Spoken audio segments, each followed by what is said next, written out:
ہمارے ایک صاحب تھے، کہنے لگے جی میرے دادا جان نماز نہیں پڑھتے، عمر 85 سال ہو گئی، آپ انہیں کچھ نصیحت کر دیں۔ ہم نے کچھ نماز کی بات چلائی بیٹھ کے کہ بھائی آپ فارغ ہیں، اللہ تعالیٰ نے آپ کو زندگی دی ہے، اب تو آپ کے بچے ہیں سارا بوجھ اٹھانے والے، تو آپ نماز پڑھ لیا کریں۔ تو جب یہ کہا نا تو انہوں نے اپنے گھٹنے کو پکڑ کے کہنے لگے بس اس کے اندر درد ہے، یہ ختم ہو جائے نا تو میں نماز شروع کر دوں گا۔ یعنی 85 سال کی عمر میں ابھی اس انتظار میں کہ گھٹنے کا درد پہلے ختم ہو پھر میں نماز پڑھوں۔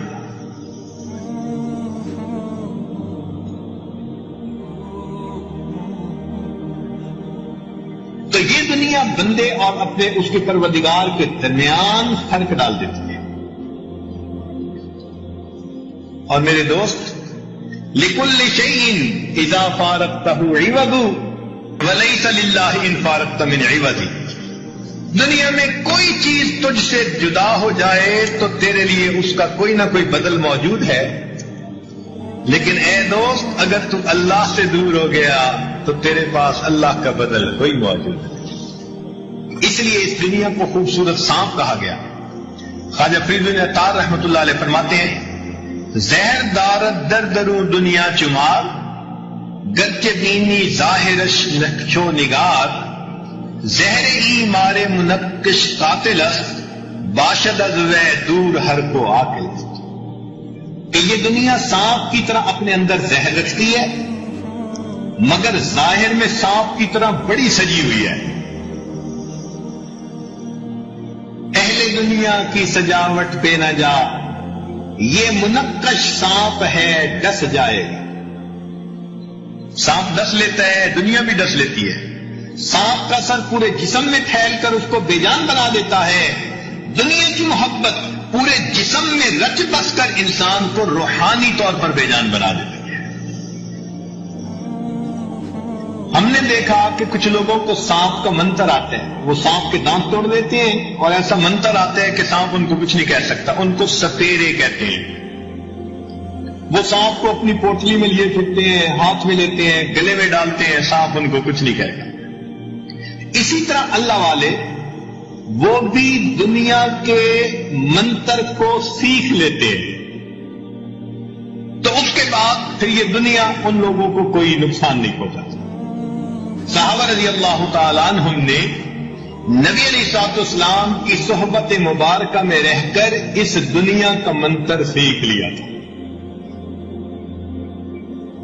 اسی لیے ان کے سامنے سونے چاندی کے خزانے ہوتے تھے، اور وہ فرماتے تھے تہجد کی نماز پڑھ کر، یا سفرا یا بیضا غر غیری، اے سونے اے چاندی میرے غیر کو دھوکہ دے، میں تیرے دھوکے میں آنے والا نہیں۔ چنانچہ عوام الناس تو یہ سمجھتے ہیں کہ صحابہ کرام کی بڑی کرامت یہ ہے کہ انہوں نے ایک جگہ پر دریا میں گھوڑے ڈال دیے اور ان کے گھوڑے سلامت نکل گئے، لیکن اہل علم حضرات کے نزدیک صحابہ کرام کی اس سے بڑی کرامت وہ یہ ہے کہ جب فتوحات کا دور چلا اور فارس اور روم کے خزانے ان کے قدموں میں لا دیے گئے، سونے چاندی کے ڈھیر مال غنیمت کے سامنے ان کے لگ جاتے تھے، ان کے سامنے دنیا کے دریا بہے، وہ اس دریا میں سے اپنے ایمان کو سلامت لے کر نکل گئے۔ یہ ان کی بڑی کرامت ہے۔ آج کیا کہتے ہیں، تو جی آخر کمانا بھی تو فرض ہے نا، جب بھی بات کریں نا کسی سے فوراً، اور جی آخر کمانا بھی تو فرض ہے۔ اب دو جواب، بھئی فرض تو ہے، لیکن اس فرض کا کیا مطلب کہ اس کے پیچھے نمازیں قضا کر دیں، اس کے پیچھے حکم خدا کو چھوڑ دیں، باقی اعمال کا کوئی خیال نہیں کرنا، بلکہ کتاب میں پڑھا کہ مولانا یوسف رحمۃ اللہ علیہ